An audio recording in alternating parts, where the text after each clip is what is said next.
So now that we know the difference between paid and organic traffic, I want to introduce you to this term, and it's called the upward spiral of traffic acquisition. Okay, so what is the upward spiral of traffic acquisition?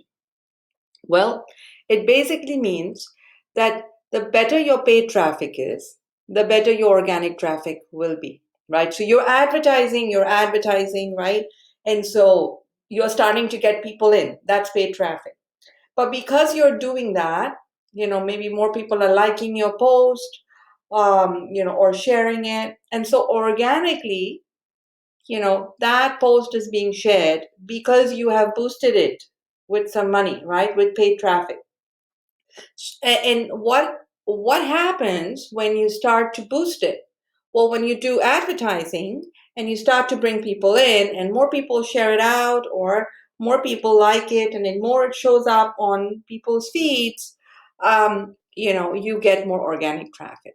Okay. So that's what the upward spiral of traffic acquisition means, that good advertising will drive not just paid traffic, but also organic traffic. Okay, so the pages that get a lot of traffic, both paid and organic, will then show up higher on search engines, right, on Google.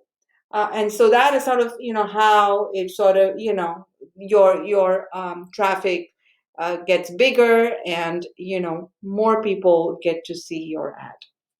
Okay. Um, so what are the different sources of paid traffic out there, right? This is kind of more like a revision, right? Because we live this. This is social media. This is stuff we already know. So who are sort of the big guys, do you think, who are the sources of paid traffic? Who are the big folks that you think they are? Okay, what are the three top paid traffic sources out of the list that you see here? Okay, Facebook, Google, and YouTube. These are the three biggest sources, top three paid traffic sources. Okay, so if you want to grow your brand, these are the ad platforms you should be focusing on mostly. Now, Facebook and Google, they drive about 80% of the referral traffic, right? What is referral? Like from Google, let's say you click on another site and then it takes you to that website, right? That means Google is referring you to that website, all right? So let's quickly go over the three that I've talked about. So when we talk about Facebook, okay, Facebook, I love this analogy. Again, these are, I didn't make them up.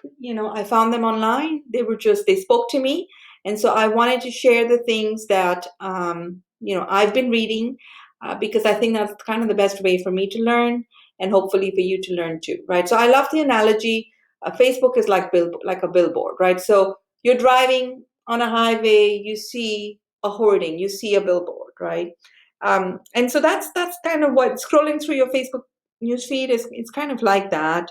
As you scroll, like you see ads and you see comments and you see posts that have been promoted, sponsored posts. Um, and as a business, I mean, you make a decision. Should I pay for this? Um, and you can choose. How much do you want to spend on a specific post? Do you want to expand your reach?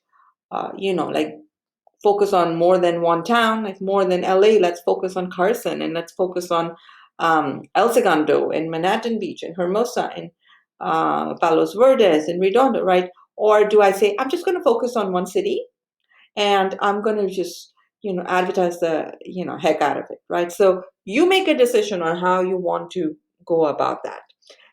Because it's a social platform and there is so much information that Facebook has about us, they collect data on every behavior that you can think of. People who like to cook, people who drive, people who like fancy cars, people who are into designer clothes. I mean, they're just gathering information all the time, right? And so, yes, we as a customer, you would be like, oh my God, this is totally like, I'm worried about my privacy, as you should.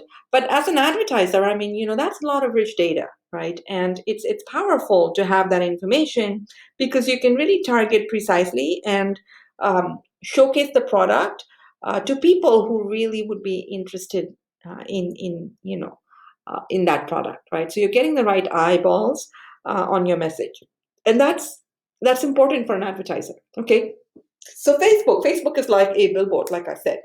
What is Google like? Well, Google is like Yellow Pages, right?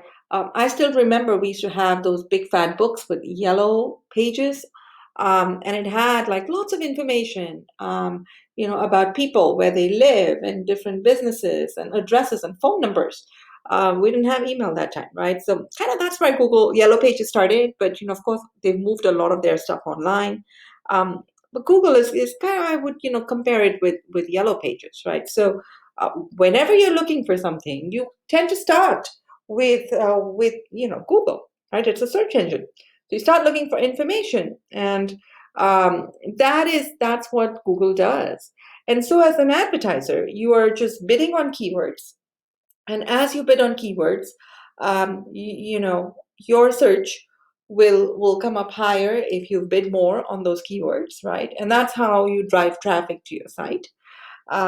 People spend a lot of money on small businesses, spend a lot of money on Google. I mean, I know of people who spend $500 a month or more so that they can bring people into the site, into their restaurant, into their website, into their store. Okay, so Google is really like Yellow Pages. And there's a process in which you sort of try to drive traffic um, through Google. Okay, the last one in there is YouTube. Now YouTube is like television, right? The top metric is how many minutes did this person watch a particular video. Okay. And of course, their goal is that you're on the site more and that you're consuming all this video. So they operate very much like a traditional TV. They're playing ads in the video, just the way you see them on TV. And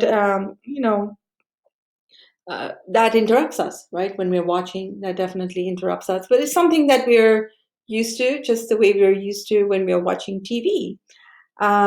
So, it is a little bit disruptive, but at the same time, their formula is wonderful. Most of the times, the ad that you're watching is something you're a little bit interested in. It's not completely random, right?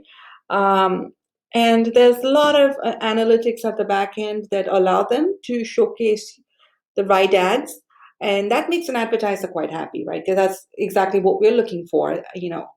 We want to reach the right folks, and YouTube allows us to do that because they have this information. Like what videos people are watching, what are they searching for, and of course, Google and YouTube, they're all connected, right? Because YouTube, is owned by Google. So now you have a lot of this big data, and they're constantly, bringing all that information together so that they can serve specific people specific ads, right? And so it's good for an advertiser when you're able to do that. So that's what we've talked about in paid advertising between the first two videos. We've talked about the different kinds of ads that classify as digital advertising. We talked about the upward spiral of traffic acquisition, and we talked about these three big paid sources that we should be focusing on.